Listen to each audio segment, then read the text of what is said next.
You're watching The Breakfast Club. Morning, everybody. It's DJ NV, Angela Yee, Charlamagne the Guy. We are The Breakfast Club. We got a special guest in the building today. Yep. Miss Beverly Bond.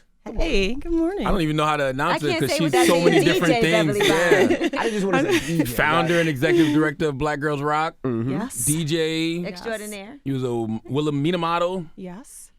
Jack of all trades. That's right. Well, no. Yeah, I guess. Well, I'm excited for this year's Black Girls Rock because you have Taraji P. Henson hosting and some of our favorite people being honored, like Issa Rae is there, Yara Shahidi. So let's get into that right away because Black Girls Rock is celebrating the power, beauty, and brilliance of Black women. Well, let's start from the beginning. Why did you create Black Girls Rock, and how did you sell it to BET, and how did you create this award show or this show? Wow. I started Black Girls Rock in 2006, and I started it because I felt that there was a void of Black women's voices in the world. I felt that our voices and our contributions needed to be elevated. And when I came up with the idea, it was a T-shirt. It was a T-shirt idea, and I started writing down different women who rocked and throughout history, just from Harriet Tubman to Sojourner Truth to Beyonce, right? And as I'm writing these names down, I had a sudden epiphany, like, wow, this affirmation is something that we don't hear, we've never heard, and it's going to be big. It's going to be bigger than it's not just for me, it's for us. And so from that point, I had tunnel vision, and I was just like, you know what? I'm starting an award show. I'm still doing this T-shirt. I'm starting an award show, and I eventually started a mentoring program afterwards. And so I just kept going nonstop. And eventually, by 2007, we were at Lincoln Center, and at that time, VH1 and BT were both kind of circling, and we ended up going with BT in 2010. It took some time. I love the award show idea because, like, oftentimes I feel like we don't celebrate each other enough. Well, we don't. Yeah, we needed to do that. We needed to elevate our voices, and so I felt like, just looking at some of the contributions that we're still finding out about, like when you look at a movie like Hidden Figures and you're just finding out about these women, and you find out about so many things in history that have been suppressed, just about people of color, period. We have to be responsible for sharing and telling our own stories. In 2006, do you remember what that first one that you did was like? Yes, because I was extremely introverted then, but I was a DJ, but I never spoke on the mic. I always let somebody else do that. And so that year I had Kevin Powell, Joan Morgan as my speakers. Me and Premier DJ'd. I was like, I just be on the turntable. So me and Premier DJ'd, and Jazzy Joyce was our first honoree. Jazzy Joyce and MC Light, because I felt like the DJ needs to be honored. I always had a DJ award in the award show until we went to TV. So it was amazing though. It was in Brooklyn, at the Powerhouse Book Store, which is like a I did gallery. a book sign in there. Yeah. And so even though it was small, it was just as impactful as the award show is now. Like, people left with the same feeling. Right. And everyone was like, you know what, I need to be a part of this. I need to help this grow. And by year 2, we were already at Lincoln Center. That's amazing. Yeah. That's a huge jump. From year 1 to year 2. But it was that kind of energy that surrounded it and surrounded me. And so by year 2, like, Regina King and Gabrielle Union were our hosts, and then we were honored a whole bunch of people. A lot of people that you see on the show have been re-honored because we did so much before we got to TV. So you said DJ, you stopped the DJ when you got to TV. There's no more DJs getting honored now? Well, we can't put every category on TV. So you forget the DJ? But no. But let me tell you, we've honored Diamond Cuts, Spinderella, Coco Chanel, and Jazzy Joyce. It's interesting that you say that you were introverted as a DJ because, first of all, as a model and somebody that actually has been in contact with so many huge stars and you've DJed at some of the biggest events, I would think that was like a perfect networking and everybody wants to know the DJ. So how did you manage to overcome that?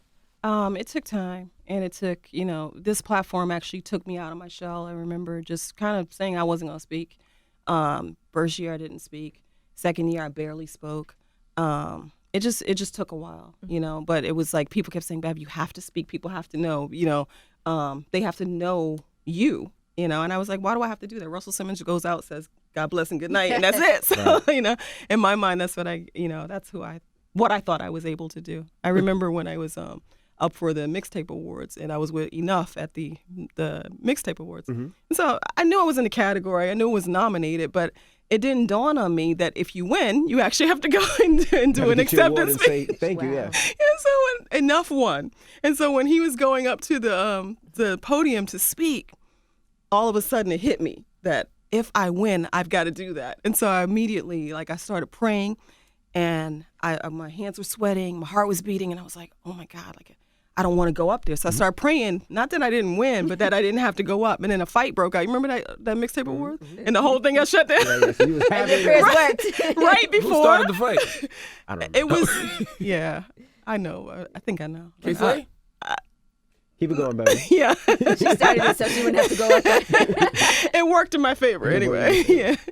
That's amazing because so many people I do can't struggle believe you with prayed that. for a fight. I didn't pray for a fight. I can't believe it worked. Wow. I prayed. I don't think God had anything to do with that one, I Beth. prayed not to go up. That's all I prayed for. I didn't know how it was going to happen. So how did you start DJing? What got you to DJing? I know you was a record collector, but what said, you know what, I want to buy turntables and this is what I want to try? I never really thought that I was, I always thought that DJing was such a responsibility, right? So I was a record collector. I love music. And at the time, I think, we were all into, I feel like we were all into music. But I was really into music. I was really into records. My mother was a record collector, so I got that kind of habit from her.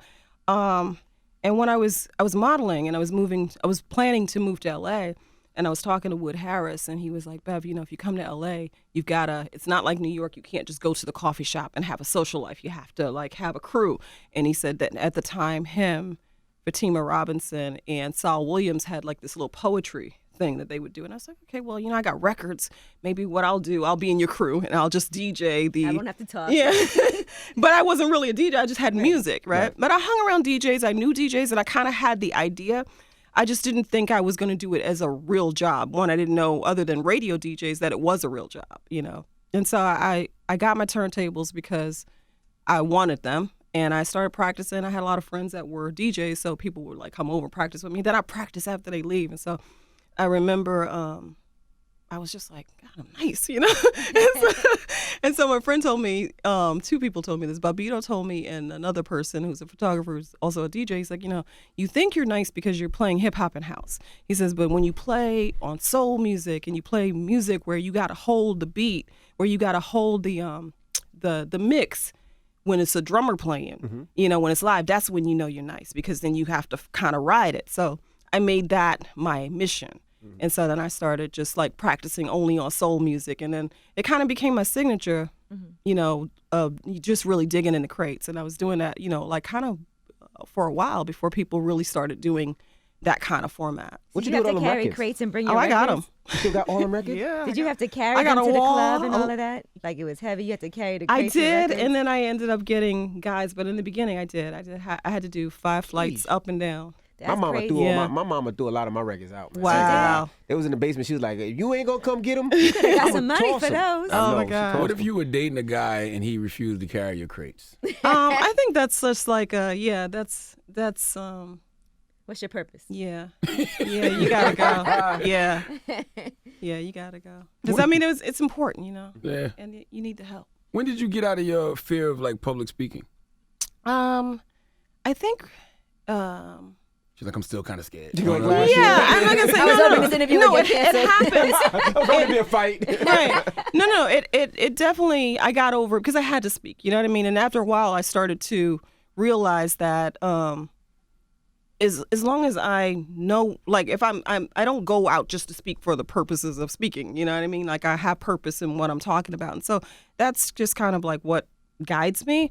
But I did have a relapse. I did. I had a relapse a couple of years ago. I was like, you know what? Because I'm a speaker, because I have to do keynotes and stuff, right? So I was like, you know what? I can't do it no more. So I told my sister, and I said, call the Speakers Bureau. I can't quit because I'm not a quitter, right? So I said, triple my price so that they stop calling me so I don't have to speak. They were like, got it. Now you get triple the price. Yeah, basically, immediately. Immediately, all of a sudden, they were just like, oh, okay, now you're No in this problem. category, so. Wow. That's good. I'm not going to lie. I hate public speaking too. Yeah. Giving all the... Well, I mean, you guys do it. But I feel like radio is different than that, so I feel your pain. Just watching shows like Insecure, you'd be like, okay, it's okay that I could be awkward and not perfect at doing things like this. Do you have anxiety in other areas too? Not so much. Not so much. What do you think about celebrity DJs and the fact that celebrity DJs are taking a lot from? She's a celebrity DJ. No, but she studied. I know, I'm just messing. Yeah. I mean, I think that there's two ways to look at it, right? For one, people are paying for their celebrity, so they're not necessarily taking our jobs. And I speak from the DJ's perspective. Absolutely. I don't think that they're taking our jobs because I think people are paying for that celebrity to be the celebrity. And people are paying attention to them. And then some people are really, it's such an interesting way that they spin that I love. Like Erykah Badu, for example. You know what I mean? She performs. She'll sing the songs. You know what I mean? And I like what she plays. I like the way she puts it together. So I think that I don't have a problem with that. I think that, at first we were all kind of like, side-eyeing the whole, celebrity DJ thing. But I think that, again, like people are paying for their celebrity, so that's why they're there. Now, what about technology? As far as Serato, for instance, it's kind of taking the art form away from it. I mean, it tells you the tempo. Yeah. It damn near matches everything up for you. Yeah. I mean, times change, and I think that I feel fortunate enough, and I remember refusing to immediately go to Serato because I felt like I hadn't put enough time in yet because I only started DJing in 2000. Well, not only now, but in the time, the technology had changed pretty quickly after that. And I was just like, I'm going to stay on records because I've got to prove something. I've got to be authentic. Yeah, and then it was just like, okay, I can't do this. Gotta carry this on a plane. Yeah, but you saw a lot of DJs kind of get left behind at first because they refused to do that. They refused to, Inconvenient. I'm gonna keep it real. No, shout out to SNS. SNS was the first one to tell me, Envy, leave the records alone. Yeah. And get Serato. SNS of all people. SNS is SNS such old school purist. Old school person. SNS like, Envy, leave the records alone. And I was like, all right. Because the worst thing is to not have the records that you want to play because you don't have that crate. Right. Yeah. And then you're like, man, I just don't have it. There's nothing I can do about it. At least with Serato, you can have everything on your laptop, and it's not like you got to bring 20 crates of records. Yeah, and I was that DJ too. I was a 10 crate DJ. Oh. I was like, I gotta That's a play lot. this, and I might have to play that, and I might have to go here. So that was just kind of like who I was. Because no matter what, even if you use modern technology, being a DJ, you still have to play the right songs. Yeah, Correct. Yeah, No matter what. Yeah, I mean, I think that the audience has gotten used to not necessarily knowing that though. So if they don't experience like what a DJ really is supposed to take you through, then they kind of just think it is what it is, That's true, because I really notice it if the DJ's whack. Like when a DJ can ruin a whole entire mood of whatever it is. Music plays such a vital part of like where we go out to eat, where we go to party, where we go to lounge with our friends. Because if the music's bad, you just don't want to go there. Yeah, no, absolutely. I judge everything by the music. Now the theme of this year's Black Girls Rock is Black Love is Revolutionary. Yes. What's that mean? It means that I felt like it was really important for us this year, especially in this time. I felt like it was really important for us to nurture each other, and not just our relationships, but really our culture, our contributions, safeguard ourselves. I feel like we are seeing this rise in racism in a way that we haven't seen before. I think that, things are changing, policies are changing right in front of us, and we have got to pay attention to, that climate, And so I felt like it was important for our whole community to come together in this love, because I think that Black love is what has held us down, what has made us survive, and what has kept us going. And so I wanted it to be a community effort. And we have men presenting this year on the show for the first time on TV. Wow. So it's really, it feels good. Mm-hmm. That's good though, because a lot of Black women feel like they don't get enough love from their Come on, brothers. support us. Yeah. That's why I wanted it to be like, this is not about, it's not about alienating men. It's not about not observing our whole community and our whole village. So it's the village work, When you think about this year's show, what stands out in your mind? I mean, all of it, but, Maxine Waters, of course. Queen Maxine. Yeah. Yeah, thanks to you, we had her on the Breakfast Club because she was up here for Black Girls Rock. Yes. So she stopped by Oh, the nice. Breakfast Club. Nice. Yeah, she killed it. I mean, it was church in there. It was church, and it was literally church. It was call and response, and I mean, but the whole show, I think that every year I am grateful to be able to put something together like this and to be able to, pull all those different parts and, showcase and highlight women from all generations, all genres, and just kind of make this meaningful message matter to the public. So that's really awesome. What's the message in this Black Girls Lead article that's on blackgirlsrockinc.com right now? Black Girls Lead is actually our conference. Okay. It's what we also mentor. I told you I started a mentoring program also, and I've been doing this for as many years as I've been doing Black Girls Rock. And so this year's Black Girls Lead conference was 135 girls from all over the world. We always get girls from all over the world. It's just kind of, it caught fire amongst girls. We bring in powerful speakers from, people who are top people in finance to top DJs, and they talk to girls about just kind of their path. And we also have just workshops. I just want to give girls tools to empower themselves, to help them understand the importance of work ethic, integrity, service, so it's a great program, and I love it. How can people get involved? They can go to our website, blackgirlsrock.org. We have, blackgirlsrock.org. And you also have a book coming out. Yes, I do. So Black this is Girls coming out in Rock spring celebrates the power, beauty, of and brilliance of Black 2018. women. Yes. Mm-hmm. Yeah. So explain to me what's going to be in this book. Is it going to be? You got all nervous like you got to read it to us. I know, right? You see that? So you have, Calm and quiet now. it's like a compilation of different women. Yes, Given- it is. I have a lot of incredible women in this book, from Tracee Ellis Ross to Angela Davis to some women you don't know, like April Holmes, who happens to be the fastest paraplegic in the world, who lost her leg in a Amtrak accident. And she talks about being bent but not broken. Women talk about just their stories, their how they've tapped into their magic to get to their next best, greatest self. So it's really awesome. I'm That's going excited to be about it. beautiful. It's like a coffee table book? Or Yeah, it is. that's a must-have. Yeah, it's dope. It's really dope. Like I had to interview all of the women in the book. You interviewed everyone? Every one of them, and That's so nice. it has been. It's been a process. Like You videotaped it too? No, I didn't, because I did most of them on the phone because there's too many women. Right. First I thought I was going to get like 20 women and end up with like 60 women. So I think it's about 60 women in this book, and so you're sitting there interviewing people, and every once in a while it hits you like, wow, I'm like sitting here talking to Angela Davis, and it's just like, and she's giving, you know what I mean? She's like giving and wanting to talk to me. Or Maxine Waters, she's in the book. I want to talk to Angela Davis so bad. Oh my God, she's amazing. And just, and it's so great. I mean, it's kind of like, I guess, what you guys do all the time. It's just an incredible process of being able to sit down one-on-one and have this conversation with these women about their lives, about their accomplishments, and about what they want to share with the rest of the world. So. Yeah, it's a very fulfilling feeling. Like, why did you choose to do it yourself? Because you wanted that feeling of fulfillment, or you probably didn't know you was even going to get it? When you say do it myself. Like interview them yourself. Oh, because it's my book. It's her book. Oh, It's my book. I'm doing interviews. Yeah, because I actually had to interview them and then turn it into first person narrative. So it was a process. It was a bigger process and a more challenging process than I realized. Interviewing 60 people. Yeah, that's a very challenging. Yeah.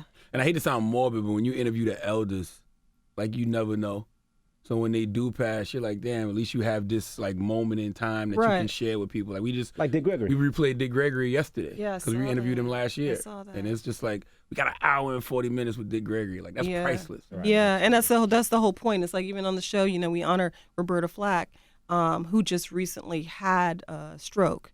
You know what I mean? And it's like, we want to give our people their flowers while they're here. Yes. Absolutely. So I think that's very important. So And if that you got happens the plug, tonight. if you got the plug on Angela Davis, you know what I'm saying? We'd love to. I actually had a chance to see her we'd love speak to at the make that Women's happen. March. And that was phenomenal. It's Yeah. like, okay, this is something I never thought I would experience. But I think Black Girls Rock gives you that same type of feeling as being someplace that's empowering for women. Yeah. And in particular for Black women. Yeah, absolutely. We really need that right now. Have you ever honored Angela Davis? Yes, we have. Oh, okay. And it was dope because when we honored her, when she got up on stage, the whole room, it was beautiful. It was beautiful. Well, that's tonight. What time tonight? 8 p.m. 8 p.m. 8 p.m. on BET. Make sure you check it out and Devo. I was gonna say Devo it. TiVo it. Watch it. The hell is TiVo. Wait, Emmy, you gotta slow down. Oh, DVR. I don't think TiVo's around DVR. anymore. I'm just saying. Devo. Get your daughters to watch it. Your moms, your And grandmothers. join the conversation because you know we're gonna be on Twitter talking Absolutely. about it. So make sure hashtag Black Girls Rock. Black Girls Rock so we can all join in the conversation. Tonight on BET, 8 p.m. It's the Breakfast Club. Miss Beverly Bond.